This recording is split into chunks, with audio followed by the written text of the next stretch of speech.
Une autre manifestation de masse éclate. Cette fois, il s'agit des personnes âgées de la Chine, et cela pourrait être un désastre pour le Parti communiste.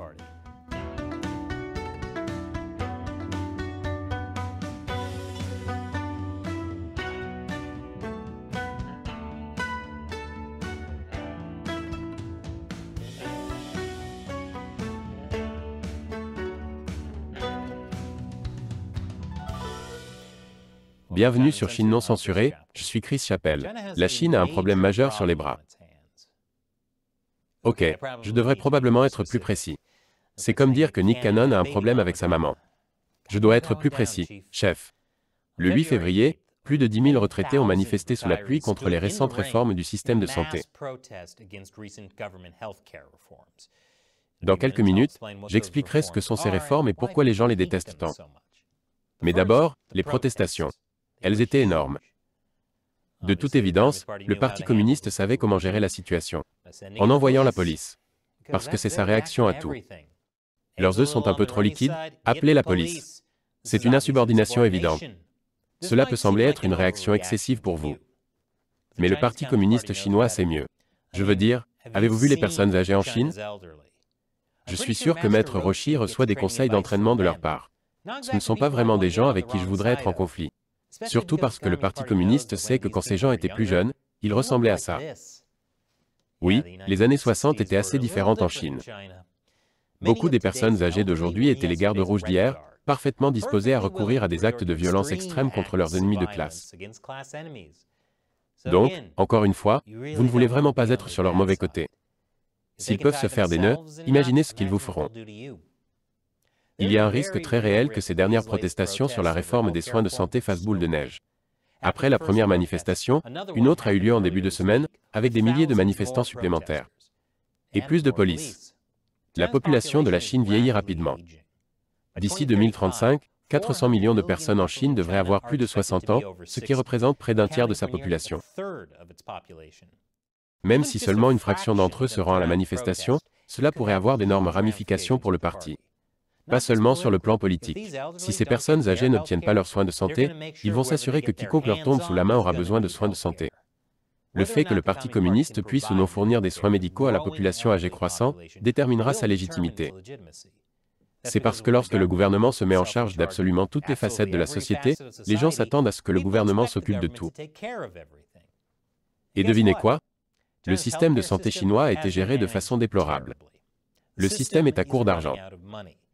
Et les réformes contre lesquelles les gens protestent ne font qu'empirer les choses. Alors, à quel point le système de santé chinois est-il détraqué? Je vous le dirai après la pause. Bienvenue à nouveau. Le système de santé publique chinois est terriblement défaillant. C'est à cause de l'incompétence et de la corruption. Ce qui n'est pas une surprise, puisque l'incompétence et la corruption sont les piliers sur lesquels le Parti communiste chinois est construit. Et ces piliers sont bien sûr fissurés et inégaux. Je ne vais pas entrer dans les détails du fonctionnement de l'ensemble du système, car cela pourrait être un peu trop, mais en gros, les gouvernements municipaux gèrent le fonds d'assurance maladie de base dans la plupart des régions de la Chine.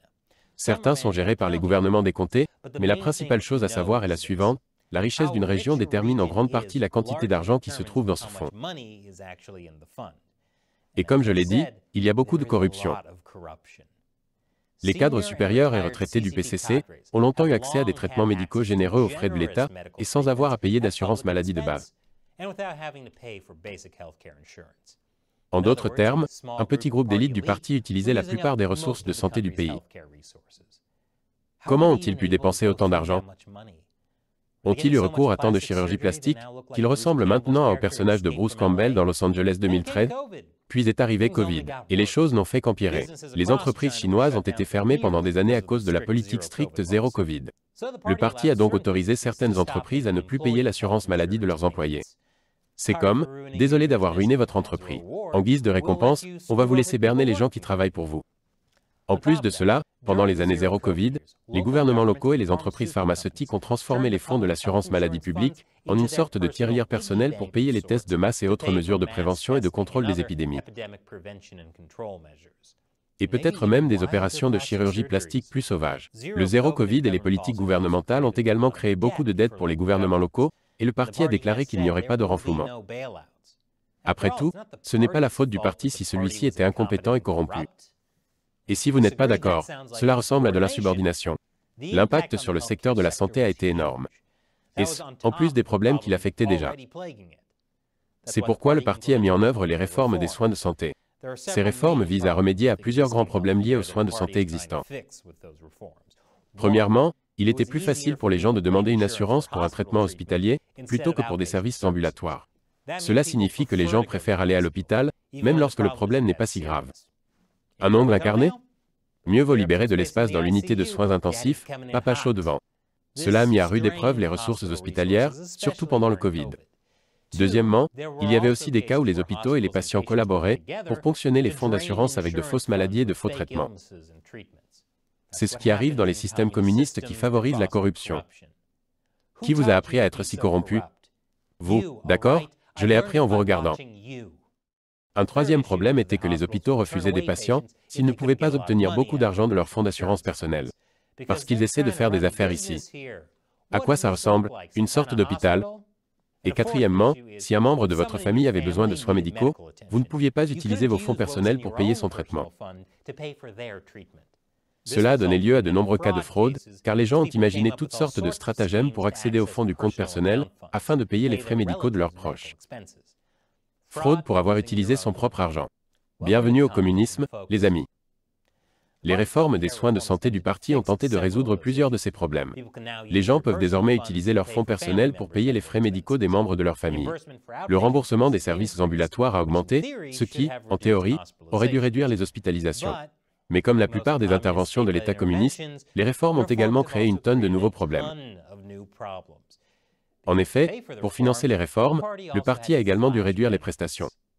À Wuhan, où les manifestations ont eu lieu, 2 millions de retraités ont été touchés. À une époque où les coûts des soins de santé montent en flèche, les gens ont vu leurs prestations médicales réduites de plus de la moitié. Certains manifestants ont déclaré que leurs prestations médicales mensuelles étaient passées de 260 yuan à 82 yuan. D'autres se sont plaints que le montant maximum auquel ils pouvaient prétendre était passé de 4 000 à 1 300 yuan. Ça a diminué plus que les abdos de ces personnes âgées. Mais écoutez ça. Les retraités de Wuhan qui protestaient étaient également mécontents du fait que les fonctionnaires actifs et le personnel des institutions publiques ne semblaient pas être affectés par la réforme. Quel choc! Oubliez Jack Ked, les travailleurs du gouvernement chinois sont les bébés népotiques dont vous devez vous inquiéter. Encore une fois, avec le vieillissement rapide de la population chinoise, ce n'est que le début. Plus tôt cette année, une autre manifestation de retraités a eu lieu à Guangzhou, après que leur prime d'assurance maladie ait été réduite de 2/3. C'est le problème lorsqu'on compte sur le gouvernement pour tout. Un gouvernement ne produit pas directement de richesse, il ne peut donc pas fournir de services sans d'abord prélever l'argent des gens par le biais de taxes et d'impôts. Ainsi, alors que le Parti communiste promet de résoudre tous les problèmes de la Chine, il finit souvent par en créer d'autres. Et il y a des problèmes pour lesquels on ne peut pas simplement appeler la police. Et Chine non censurée ne serait pas possible sans le soutien de téléspectateurs comme vous, que ce soit en aimant et en vous abonnant, en partageant l'émission avec vos amis et votre famille, en achetant un superbe t-shirt dans notre boutique à l'adresse chinauncensored.tv/merchandise, ou par un soutien direct sur le site de financement participatif Patreon, ou sur la plateforme de médias sociaux exclusive Local. Ce sont ces fans que j'appelle l'armée de 50 centimes de Chine non censurée, qui nous rejoignent dans la lutte contre le Parti communiste chinois. Pour les remercier, j'ai répondu à leurs questions.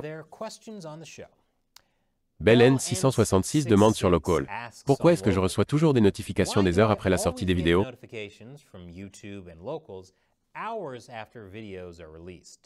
Généralement après que je les ai regardées? Conspiration? Eh bien, c'est juste l'une des nombreuses façons dont YouTube se joue de nous. On pourrait penser que si vous êtes abonné à une chaîne, vous êtes averti dès qu'un nouvel épisode est publié. Mais ce n'est pas ce que fait YouTube. Il faut d'abord être abonné et avoir activé la cloche de notification. Ensuite, l'algorithme de YouTube fait son travail en coulisses pour déterminer si le fait d'être abonné et d'avoir activé les notifications signifie que vous souhaitez vraiment être averti de la sortie d'un nouvel épisode. Cela peut parfois prendre des heures, voire des jours. Bien entendu, si, pour une raison ou une autre, un épisode ne reçoit pas beaucoup de visites, peut-être parce que les gens ne savent pas que nous avons publié un nouvel épisode, l'algorithme décidera que l'épisode n'intéresse probablement pas les gens et ne le recommandera pas. C'est ainsi que Chine non censurée peut avoir près de 2 millions d'abonnés, mais que la plupart des épisodes n'atteignent jamais ce chiffre. C'est pourquoi Locals est une bonne chose. Il vous prévient dès qu'un épisode est publié. Le seul inconvénient est que je dois le publier manuellement sur Local, ce que je n'ai généralement pas le temps de faire avant quelques heures après la publication sur YouTube. C'est donc à moi de le faire. J'essaierai d'être plus rapide, mais généralement lorsqu'un épisode est publié, je suis occupé à enregistrer le suivant. Merci pour votre patience et votre soutien BellN66. Et merci d'avoir regardé. Si vous voulez faire partie de notre plateforme de médias sociaux exclusive et nous aider à tenir tête au Parti communiste chinois, pour une petite contribution mensuelle, vous pouvez nous rejoindre sur Local. C'est chinauncensored.locals.com. Encore une fois, je suis Chris Chappell, à la prochaine fois.